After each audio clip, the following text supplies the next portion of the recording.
Thank you for tuning in. We're talking about paid advertising, and this is DOS, Digital Agency Support. Today we were dealing on what makes a good client and how a client should approach hiring a marketing firm. Thank you.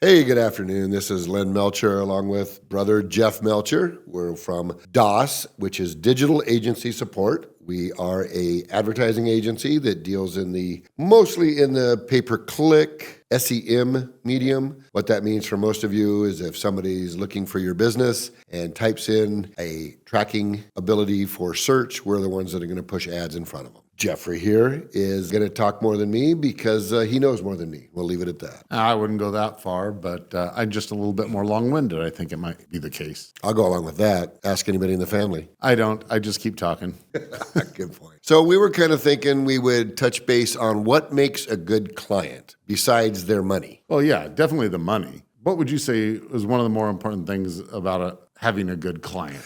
I think somebody that comes in with some kind of a formulated plan, not just somebody who wants to, thinks that it's a switch we can throw, somebody that understands that we're trying to build a brand. It's not, I often get very surprised that there's an expectation that if somebody comes to their website, they're going to buy their product. We want that to happen, but it's something that happens over time. People want to be engaged. They want to know the backstory of it. It's difficult to get somebody to walk in cold and walk out with the product. Yeah, there takes a little bit of cultivation.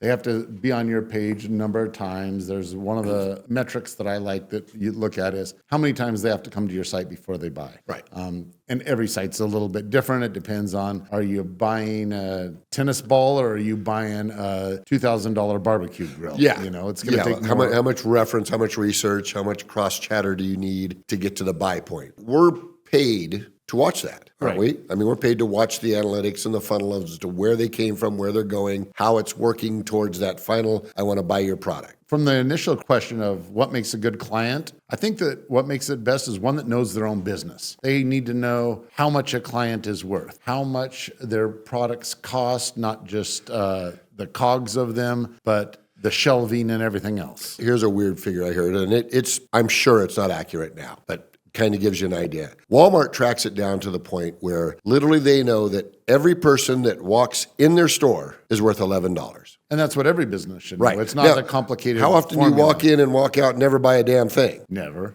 Well, I managed to with Walmart. But on average, $11 per person that they're through. I kind of need to know the same thing from you. How many people do you need to walk in your store before you get a sale? And in our case, the store being the website. Not Most always. of the time. Right. We also drive traffic to, hardened businesses too. And, yes. And service industry, that's a big one out there for the phone call or this to happen, But I can tell you, most small businesses aren't going to have that level of detail for the brick and mortar stores. We can give it to them on the websites. Right. But if somebody walks in, they don't have the infrastructure that Walmart does to count the number of people in their store. I find it amazing how many businesses don't know what the return on investment even is. It's like I ask the questions and they get this look in their eye like, what do you mean? Well, how much do you spend in the course of this amount of time to acquire that amount of money? You'll ask them which one's their most profitable product. They don't have any idea. Right. I mean, they know which one they sell the most of, but that's not the same thing. Sometimes.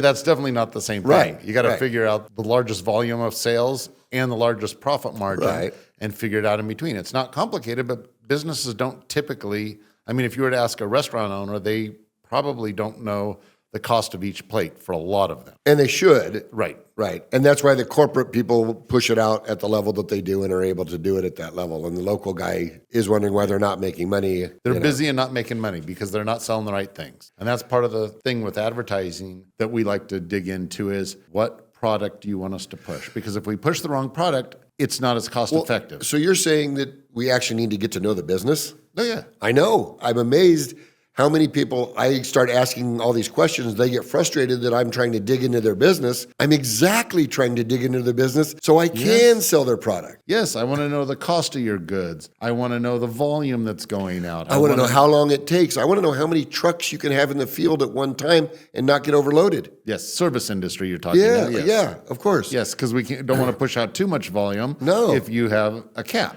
And I need to know, at some point, so you want to add 5 more trucks? What volume do you need to be able to support the need for those extra trucks before you go spend the money on them? Yes, we should be intricately involved with that business if we're going to partner, because we are partners. I am selling your product. I'm a partner of yours. I'm not just somebody you're hiring. If you don't succeed, I don't succeed. You have to succeed to be able to stay in business and keep running ads. I want you to run ads with me for the rest of your known existence. Bring all your data to us. Bring all your analytics. Let us look into it, or at least be willing to let us ask the questions and get the answers. Yeah. And I think it's important that there is some kind of a relationship there. If you want to do plug and play, there's lots of things out there. I mean, how many people have seen those Temu ads that don't make any sense at all? They'll have a weird corkscrew thing on one side and a guy doing jumping jacks on the other, and you're trying like hell to figure out what this ad is about. That's AI, baby. That's AI. You have to click on them sometimes, don't you? Because you see those and you're like, to see what the hell they're talking about. It's hilarious.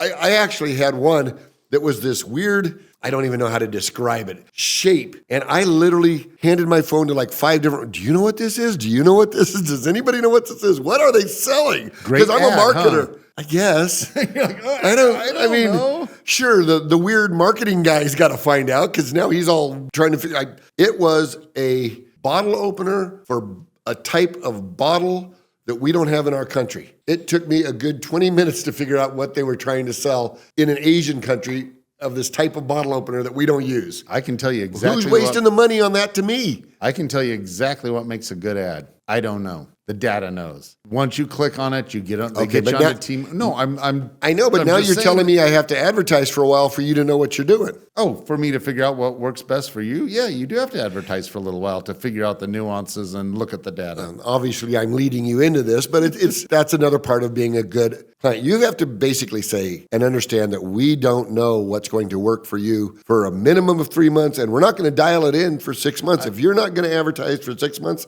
to start, I don't want you as a client. I agree with the 3 months on it. That should give us time to at least know that everything's moving in the right direction, everything along those lines. Yes, but to actually dial it in, because you got to make your adjustments and wait to get more data. And then you got to make your adjustments and wait to get more data. And that happens over a period. It's not I wish it was a magic crystal ball and I had the ability to see it. Magic 8 ball.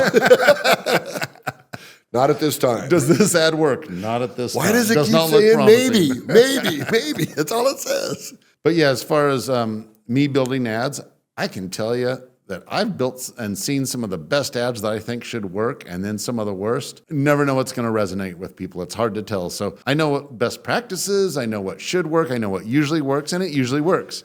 But sometimes I've seen some ads that I was like, absolutely not. And then they run and they work because someone else argued they wanted them to run, and they work. And I'm like, oh, that's why. See what I know. So again, you're going back to the time thing. Everything we do, you have to A/B test. Oh, yeah. You have to have an A static and a B new. Yes. And then once you figure out, you change it. And that becomes the B static and the A is new. And you do this over and over and over. And you should keep doing it. You don't stop. It's never dialed in because it's always changing. One of the things that I do on Facebook that is really powerful is you'll have an ad with 2 or 3 images. You'll have the headlines and you'll have the descriptions. And that's all you have on there. And then when you go in and check the metrics, you go in and you say, oh, this headline is not resonating, is not working well. Right. You change that one headline. Mm-hmm. I love to have evergreen ads that run, evergreen being they run forever. There are different kinds of ads. That kind of ad is one that runs forever. It's not on an ending period on a schedule or a rotation. Right. So, and then what I do is I swap that out. So every time you swap it, you're taking out the worst element. So over time, that ad is getting better and better and better. 5 years down the road, I've changed out that same ad hundreds of times. And so it's 100 times better than it was when we first started running it because it keeps resonating more and more with the audience. I understand. And it makes sense to do that in almost any kind of ad category. Well, and there's sales and promos and stuff like that, and those ads come and go and drop in. Sure. And I only usually like to run one evergreen series, but at the same time, you're changing out your ads all the time. You still have to, you don't want to have ad fatigue very much with the audience. And that, right. And when I'm talking ad fatigue, this is more of a Facebook and a display thing than search, because people are looking for something, they put it in there. So those ads are more targeted, more forever type ads, more evergreen ads on those. Okay. When a new business steps in, we want them to have the data, we want the information. We also kind of need them to know this is hard because they always ask, how much should I spend? Well, what is your budget? What have you budgeted for advertising? Right. And then I'll be able to tell you, once I know what your budget is, what kind of metrics I'm going to be able to give you off that budget. But when you come in and say, what should my budget be? Well, I'm going to tell you a much higher amount than you want to. Right. Well, not that you want, but because I'm going to get data faster on a higher amount. I'm going to get more information off that higher amount. I'm going to be able to dial it in that much faster off the higher amount. But if you can't afford that, then you say, well, no, I can't advertise with you. Right. But we're not talking the same language here. And that's part of the problem is I've got to make sure you understand that I have to see these numbers to get you what you want. And if you have a budget of $1,000 a month, which breaks it down to 33. Yes. 33. Right, 33 and a third, right? Dollars a day. So for $33 a day, how much activity are you actually going to get? Versus I've got a budget of $5,000, right? So that's 5 times every day because every budget's broken down to a daily amount. Well, and that's the difference on the budgets. I think the biggest thing of not knowing a budget and wanting us to present the budget is once I know the budget and I know your business, that's when I can start to design what kind of a campaign we're going to build. Because if you're running on a bare minimum, little bitty budget, then we can't afford to do anything other than maybe a single search ad. When I say single, I mean a single search campaign. It'll have multiple ads in there. Right, of course. But you're only searching for red shoes, something like that, because you can't afford to advertise it for all of them because it does require a certain amount to get it to work. It does. So I can't tell you what your budget is without knowing what your budget is. It's kind of hard sometimes because I'll design something completely different if I have a small budget or a large budget. Yeah. And I've found that over time too. And you come at it differently too. And the small budget, I understand it's a small business and why they have to do that. And I'm not saying I'm not saying everybody's got to spin through the moon, but you've got to understand you're going to kind of get back what you put into it to some degree. And I'm going to have to take the time. If I'm only getting 10 clicks a day, I don't have much data over time to look at. It's going to take longer to dial optimize it that campaign and get it dialed in. Than if I'm getting 100 so clicks a day or 1,000 clicks a day. more money than if you spend more up front. There's a balancing act. And with the budget sizes, like we were saying, how do I tell you what I'm going to build and what it's going to perform at if I don't know how much I'm spending? So I get back to that. I really need them to say, now we may need an adjustment. We may need to tell you that's not going to work, or we can do it this or that's, but I still need you at some point to kind of go, I can afford $1,000 a month for 6 months. I need that 6 months,